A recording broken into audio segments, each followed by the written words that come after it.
Bonjour à toutes et à tous, nous sommes dans la deuxième partie de la présentation du manga La Gameuse et son chat, un manga de type comédie et slice of life, en 8 tomes disponibles aux éditions Doki Doki.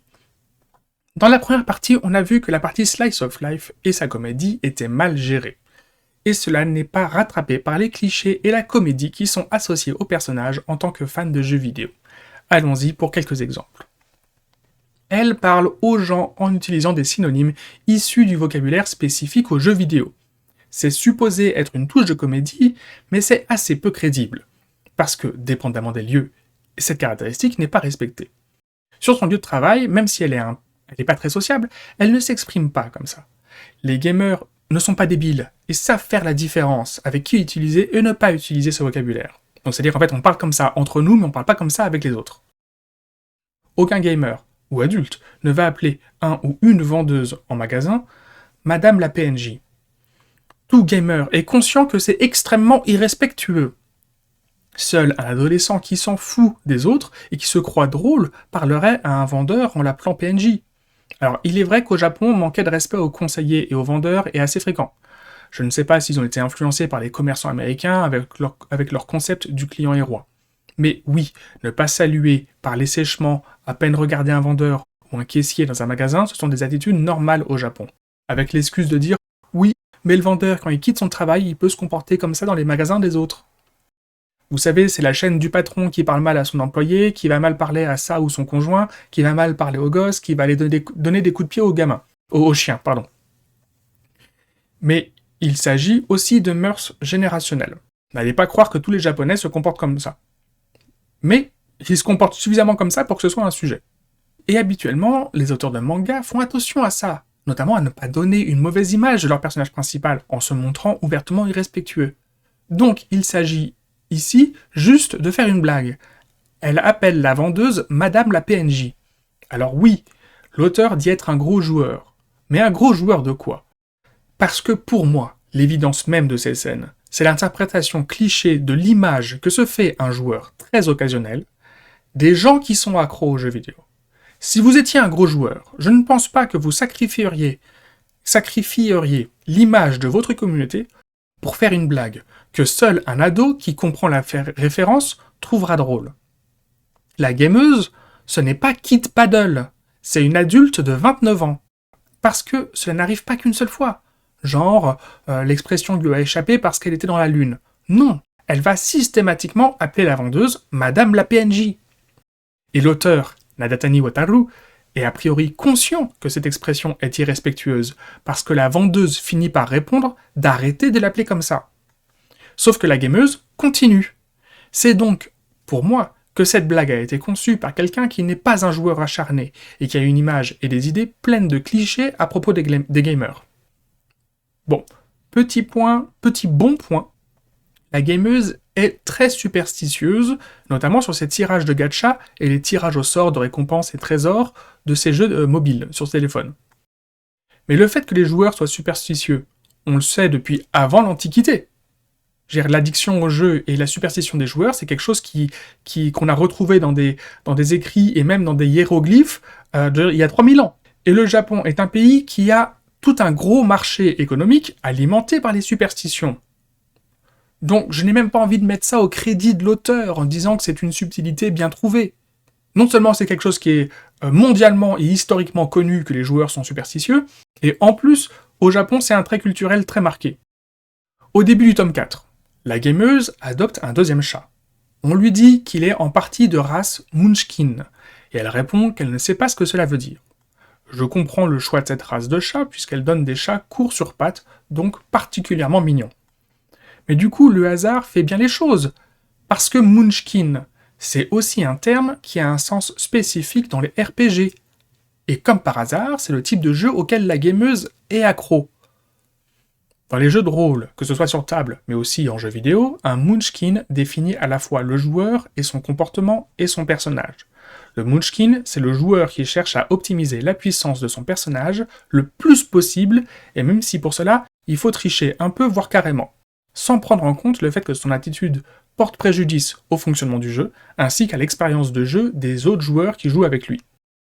C'est un joueur qui se contrefout de l'histoire, il se contrefout que son personnage soit irréaliste dans l'environnement du jeu. Si les règles ont une faille qui lui permettent d'atteindre une optimisation, il le fera. Je me rappelle en 2004-2005, un pote qui jouait à Donjons et Dragons qui me racontait qu'il n'en pouvait plus des joueurs demi-humains, demi-orques, paladins, ou des demi-elfes, demi-orques, biclassés, prêtres guerriers ou prêtres barbares, qui sont en fait, normalement, en termes d'histoire, des choses qui sont pas possibles, c'est juste que les règles le permettaient. En France, ce terme s'est popularisé, donc Munchkin, par le petit jeu de cartes Munchkin, mais à l'origine c'est un terme anglophone, qui est aussi très connu au Japon. En l'occurrence, est récemment sorti le 3e tome du manga Isekai Munchkin. Donc, la gameuse et son chat est passée à côté d'une opportunité, d'une vraie blague de geek, pour rester sur un humour complètement cliché et répétitif. Parce que du coup, fréquemment, un chapitre va commencer par un extrait de 1 ou 2, voire 3 pages, donc un extrait de jeu vidéo, pour que ensuite la péripétie IRL, donc in real life, que va vivre la gameuse, soit un écho de la scène vue juste avant dans le jeu vidéo. Et ça c'est quelque chose qui revient souvent. Sauf que, et je suis désolé parce que je vais faire un jugement de valeur, mais je trouve que ces péripéties ne sont pas intéressantes. C'est ni drôle, ni spécifiquement intelligent, ou bien trouvé. C'est par contre très répétitif. Je ne trouve pas que ce manga ait une valeur ajoutée pour nous raconter ces événements du quotidien avec des chats. Un autre gros cliché, la gameuse oublie sa propre date d'anniversaire. Elle a acheté un gros gâteau, un bon saké et de la bouffe ultra chère pour ses chats pour fêter la sortie d'un nouveau jeu qu'elle attend depuis longtemps. Et comme ce jeu sort le jour de son anniversaire, le hasard fait bien les choses. Mais la nana, elle avait entouré la date dans son calendrier. Donc tous les jours du mois, elle voit la date, parce qu'elle est en train d'attendre son putain de jeu. Et jamais dans sa tête, l'information s'allume pour lui rappeler qu'elle est née un 23 novembre. C'est tellement un gros cliché des récits de fiction, que pour moi, c'est justement de la fausse comédie mal écrite, de la part d'un auteur qui n'a pas assez réfléchi son sujet. Il est parti bille en tête, il n'avait pas créé son scénario et son récit par avance, il a écrit au fur et à mesure, au fil de l'eau, et ben ça donne ce genre de truc-là. Bon, je n'ai cité que quelques exemples sur le fonctionnement du récit, mais je pense que vous avez compris le genre de scénario qu'a ce manga, c'est-à-dire qu'il n'y en a pratiquement pas. Et du coup, l'histoire se termine sur la seule péripétie scénaristique qui fasse vraiment sens dans un récit de type slice of life. La gameuse change de travail, et elle devient agent immobilière, un métier où elle va se retrouver confrontée à tout un tas de clients et de personnes différentes. Eh bien c'est très simple, cet événement ne devait pas marquer la fin de l'histoire, il devait arriver au tome 4, au moment où on avait fait le tour des blagues clichés sur la vie avec un chat en appartement. C'était l'occasion de raconter cette modification drastique de la vie professionnelle après avoir modifié, dans les 4 premiers tomes, la vie personnelle. À ma première lecture en découvrant le manga et à ma relecture pour cette présentation, j'ai eu le même sentiment. Ça se lit bien et facilement, mais on s'ennuie. Et l'histoire s'arrête au moment où elle pourrait devenir intéressante. Sauf que ça fait déjà 8 livres qu'on s'ennuie, alors il fallait bien que ça se termine. Alors, oui, ça se lit, et notamment grâce à la qualité du dessin de Nadatani Wataru.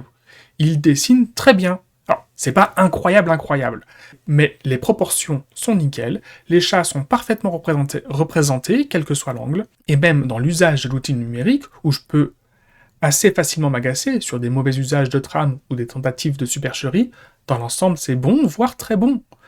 Il y a quelques photos en noir et blanc, vous savez que j'ai testé ça, mais là c'est pour faire des ciels nocturnes, et au lieu d'assombrir l'image et d'appuyer sur les noirs qui renforceraient l'effet photo, il a remis une trame par-dessus pour l'uniformiser avec ses autres trames utilisées sur l'ensemble de ses dessins.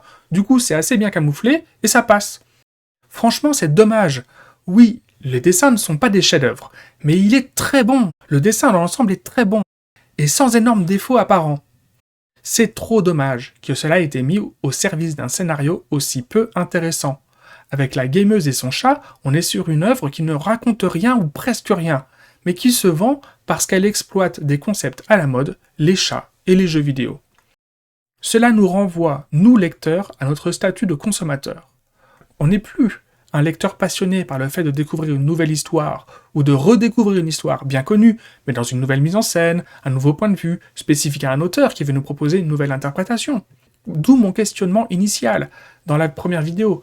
Quel était le projet de Nathani Wataru quand il a commencé à travailler sur ce manga? Qu'est-ce qu'il voulait nous raconter? Est-ce qu'il s'est demandé si en l'état son récit et son scénario étaient dignes d'intérêt? Je n'en ai pas l'impression. Ce que je vois, c'est un manga qui s'est vendu sur un concept qui tient dans son titre et avec de très jolies couvertures. Les 8 livres de La Gameuse et son chat dans ma bibliothèque ne me donnent pas l'image d'un type qui collectionne des œuvres, mais me renvoient l'image d'un client qui a consommé un produit marketing. Si le dessin n'était pas aussi bon et l'histoire si facile à lire, je pourrais presque avoir du mépris pour ce manga comme j'en ai pour Nisekoi. Là, il me fait juste soupirer. Je trouve ça dommage d'avoir alloué autant d'énergie, de dessin et de commercialisation d'un produit littéraire pour un scénario aussi peu intéressant.